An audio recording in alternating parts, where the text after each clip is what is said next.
There is a party that my 17-year-old has been excited about going to for weeks. One of her good friends is throwing it. She is very responsible. I trust she won't drink and will be home by curfew. The parents will be home as well. The issue that comes in is we are going to get bad weather. Ice and snow during the night. She does not have a lot of experience driving in snowy/icy weather since she got her license in the summer. Her father and I don't feel comfortable having one of her first solo driving experiences in icy/snowy weather at night. Her friend's parents don't want anyone staying the night. My husband is an EMT and will be on duty. It is stated multiple times when the weather is snowy and icy it is safer for everyone if people who don't need to be out driving stay off the roads. We told her it would be safer if she stayed home and she would have other parties. She is mad and not speaking to me right now. She yelled that I broke my promise and how I say a person's word is everything and to not promise something if you don't mean it. And that is very Hey Dad, the friend lives about 30 minutes away. The road crews and first responders are advising people to stay off the roads. If it is what it is predicted to be, it will be bad. Edit 2. Parents cancel the party. They are going to reschedule it for later. Nah, I'm honestly shocked by all the YT is a 30-minute drive in icy and snowy conditions is hard for anyone wanting. Clearly the daughter isn't the but I seriously don't blame the mother for this situation. Also those saying Uber, would you really trust your kid's life in the hands of another person in adverse conditions? The only caveat here is that I would at least tell your daughter that you can play it by ear based on the weather conditions when it nears the party. If it is okay enough, then I would suggest you drive her. Not the idiot, she has a right to be upset. But if EMTs are saying to stay off the road, that is precisely what you should do. Last time I drove during a weather/road advisory, I was flung into a ditch, just barely avoiding a pole. They closed the road after because it wasn't the only accident to have occurred there in such a short time period. I'm livid at the OITA comments who expected you to risk both of your lives to drive her to, and from a party. People die in these conditions every year, so I can't grasp why you would ignore a warning from EMTs not to go on the roads unless absolutely necessary. Not every setback in life that comes your way was directly aimed at you, and it's time your daughter learns that. She won't be the only one who didn't go because of the weather. My girlfriend and I are expecting. We don't live together, but we're waiting till the baby's born to figure out our living arrangements. She's 4 months pregnant. There are certain smells that she just cannot tolerate, and my roommate tends to cook some meals with a smell that causes her to be nauseous. That would result in her throwing up and getting sick. I tried to speak to him about it, but he got pretty defensive saying he has a specific diet that he sticks to, and that he didn't see how this was wrong. I cleared things up saying there was nothing wrong with what he was doing but asked him to just not cook those specific meals that have a smell that triggers my girlfriend's nausea. He got upset and ranted about how he's a resident unlike my girlfriend, who doesn't live here, and said that he can't even consider my request since she's here almost 4 days a week and stays till 10 p.m. I tried to discuss it with him and maybe figure out a compromise, but he bluntly told me he doesn't owe me or my girlfriend any accommodations nor compromises. I thought that was unnecessarily rude and selfish of him. He told me to deal with it or tell her not to come, which was offensive because she's my partner and she's pregnant, and I need to make sure she's okay by seeing her weekly. He's avoiding you right now. ITA. I figured it wouldn't be such a huge deal since it wasn't like I'm telling him to stop cooking at all, just when my girlfriend is over. Info. I can't go to her place because she's currently living with her parents, and I can't go over there because I'm not on good terms with them. Call me crazy, but I would say that just had a baby is the absolute worst imaginable time to move house. ITA, what are you doing? We're waiting till the baby is born to figure out living arrangements. No, you have a baby coming. You need to figure out where Tiff y'all gonna live before it gets here. You can't ban your roommate from cooking his normal meals. Your GF doesn't have to visit you for most of the week. You can go to her place, or you can hang in your room if your roommate is cooking something she can't handle. But you don't get to make your roommate's life revolve around your baby. He didn't agree to live with a pregnant woman.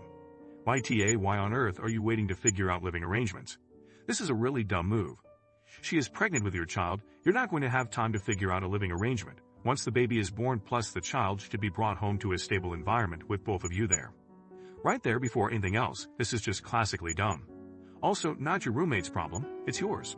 Again, this is why not sorting your own place out is just plain dumb. Don't project your problems onto your roommate. I know this whole situation sounds stupid, but bear with me. I've 20s and hosting Christmas this year with my husband in 20s. My parents split up when I was around 5 years old. My dad is pretty much out of the picture. When I was 16, my mom, 50s, met my stepdad Tom, in 60s. They met online and got married after only knowing each other for 3 months. Teenage angst was probably at play, but I never really liked Tom, and at the time I thought my mom was ridiculous for marrying someone who she only knew for such a short period of time. Anyway, a few days ago, my mom invited me over. I helped her put away some shopping when I got there. There were some small bottles of Pepsi that I forgot to put in the fridge, so they were just sitting on the counter. A couple hours later, Tom gets home from work, and he sees the Pepsi bottles on the counter, and he starts flipping out. He goes on about how he can't drink room temperature Pepsi, and that they should be in the fridge. I told him it was me, and that I just forgot to put them in the fridge and apologized. Apparently that wasn't good enough, and Tom went off about how stupid it was to not put them in the fridge, and that I have no common sense. I sarcastically told him that this is a disaster, and how he will recover from this. Tom called me a useless bitch. I decided to just leave, and later I texted my mom and Tom, and told them that unless he genuinely apologizes for calling me a bitch and being so rude to me over Pepsi bottles, Tom's not invited to Christmas anymore. My mom sends me paragraph after paragraph making excuses for Tom, and saying that I'm being unfair. She said I'm making her choose between me and Tom, and that I'm unfairly putting her in a difficult position, and accused me of punishing her for a situation she didn't cause. I told her I don't care, and that no apology means no invite for Tom, and that I don't want him attending if he can't apologize for his actions. She said I'm being petty and acting like a child with birthday party invites, and said I'm being a Scrooge.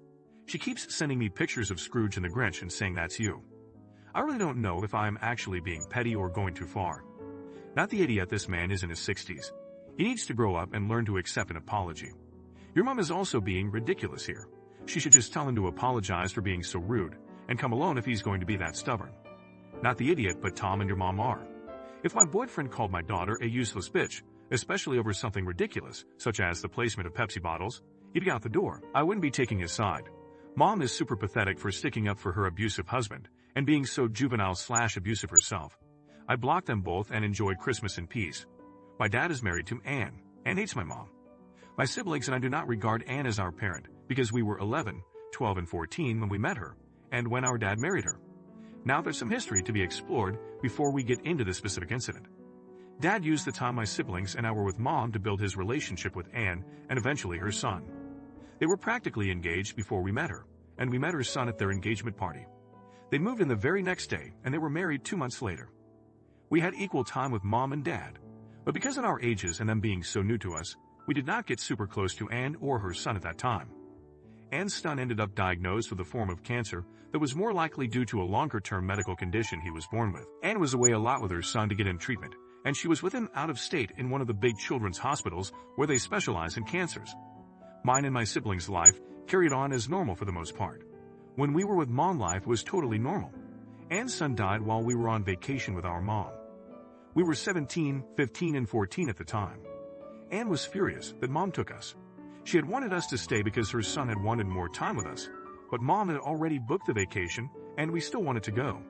We were not close to Anne's son, and we didn't have a familial bond with him.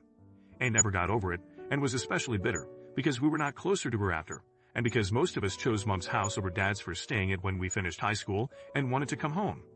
She was resentful that we weren't rallying around her and letting her still feel like a parent. Now I'm getting married. Anne despises my mom more than ever, and when she heard I was doing a mother-son dance at my wedding, she told me she wanted to do one too and deserved to do one if I was doing something with that woman. I told her that woman is my mom and I wanted to dance with her. I told her we, Dad's wife and I, would not be dancing together. She asked how I could say that to her when she lost her only biological child and we didn't give her the chance to continue being a parent. I told her it was not my job. She said it was like she was a stranger, like we weren't family. I told her if she wanted us to be closer, she should have made sure Dad introduced us all before they were ready to get engaged, but we never built up the relationship before they were married, and we were all a little older when they did and not there all the time. She told me I was breaking her heart saying no to her, and how could I be so thoughtless after what she's lost? Not the idiot. It's very sad that her son died. It is not your job to replace him or to make her feel like a parent. The way she speaks of your mom is incredibly disrespectful, and certainly won't make you feel closer to her. You do not owe her a mother-son dance, and she is being incredibly entitled to demand it. She is also delusional if she thinks you'd have a close enough relationship to warrant it. Not the idiot. You don't have the kind of relationship with her that would warrant you wanting to have a mother/son dance at your wedding, and she knows it, so she shouldn't expect you to do it. Moreover, she's bringing up her dead son to try and emotionally manipulate you into caving to her demand for a dance. That's pretty bad on its own, but it's so much worse when you add in the jealousy she has of your mother. The "that woman" comment would have left me seething.